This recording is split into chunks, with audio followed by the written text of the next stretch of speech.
Hi hello నమస్తే welcome to my YouTube channel Punna VL lakhs. ముందుగా ఫాలోవర్స్కి సబ్స్క్రైబర్లకి అందరికీ నా నమస్కారాలు. యూఎస్ వాళ్ళకి అందరికీ నా నమస్కారాలు. నా వీడియో ఏంటంటే చిన్న టిప్పు. నేను ఇప్పుడు సక్లెంట్ వీడియో తీయబోతున్నాను. ఈ సక్లెంట్లు ఎలా ఈజీగా ప్రాపగేట్ చేసుకోవచ్చు, మనం ఈజీగా ఎలా పెంచుకోవచ్చు, మనం ఇప్పుడు వీడియోలోకి వెళ్ళి చూసొద్దాం రండి. వీడియో అయితే చాలా బాగుంటుంది. ముందు చాలా మంచి వీడియోలు వస్తాయి. నేను అన్ని కిచెన్ వీడియోలు, మన మినీ గార్డెన్ మిద్దె తోట వీడియోలు ఇవన్నీ చాలా బాగుంటాయి. మనం వీడియోలోకి వెళ్ళి చూసొద్దాం రండి. నేను సక్యులెంట్లు అన్నా కదా, మనము సక్యులెంట్లు ఎలా ఈజీగా ప్రాపగేట్ చేసుకోవచ్చు, ఈజీగా ఎలా పెంచుకోవచ్చు. ఒక్క చిన్న కొమ్మతోనే, ఒక చిన్న లేయర్తోనే మన ఈ ఒక బంచి ఉంది కదా, చూస్తున్నారు కదా ఇక్కడ. ఇక చిన్న టబ్బులోనే, చిన్న డబ్బాలో ఎన్ని బంచీలు వచ్చినాయి చూడండి. ఇక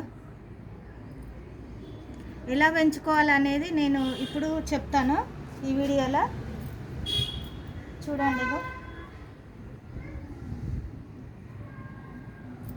ఇట్లయితే ఇట్లా అన్నీ పెంచుకోవచ్చు.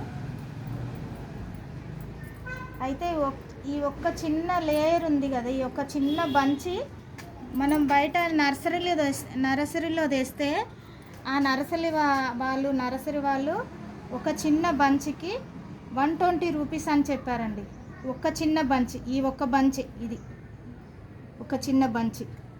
ఇక్కడ చూశారు కదా, ఇక్కడ ఈజీగా పెరిగేది ఏంటంటే సక్యులెంట్. మనం ఏమి ఇయ్యని అవసరం లేదు, ఈజీగా పెంచుకోవచ్చు.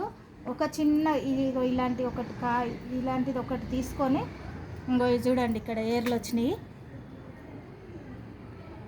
ఇక్కడ కూడా అన్ని ఫ్లవర్స్ వస్తున్నాయి. ఇక్కడ చూడండి, ఇగో చిన్న నేనైతే ఇందులోనే పెట్టిన చూడండి. చిన్న కొబ్బరినార తీసుకొని ఈ కొబ్బరినారకి ఈ కప్పులోనే నేను ఇలా పెంచాను. చూద్దామని జస్ట్ ఒక ఐడియా వేసాను, అది పాస్ అయింది. ఇప్పుడు నేను మీకు ఎలా పెట్టాలి ఈ బంచ్ అనేది, ఈ లేయర్ అనేది, ఈ ఒక్కొక్క లేయర్ తీసుకొని ఎలా పెట్టాలి అనేది నేను ఇప్పుడు చూపిస్తాను. మట్టిలోనే పెట్టకుండా, మట్టిలోనే వస్తుందని అనుకోకుండా ఇలా కూడా పెంచుకోవచ్చు అనేది నాకు ఒక ఐడియా వచ్చింది. ఎప్పుడైనా మట్టిలోనే పెడతాం కదా, ఇవన్నీ మట్టిలోనే పెట్టిన వీడియోస్ బంచెస్ ఇవి. నేనైతే ఇప్పుడు ఇవన్నీ కట్ చేసుకుంటాను.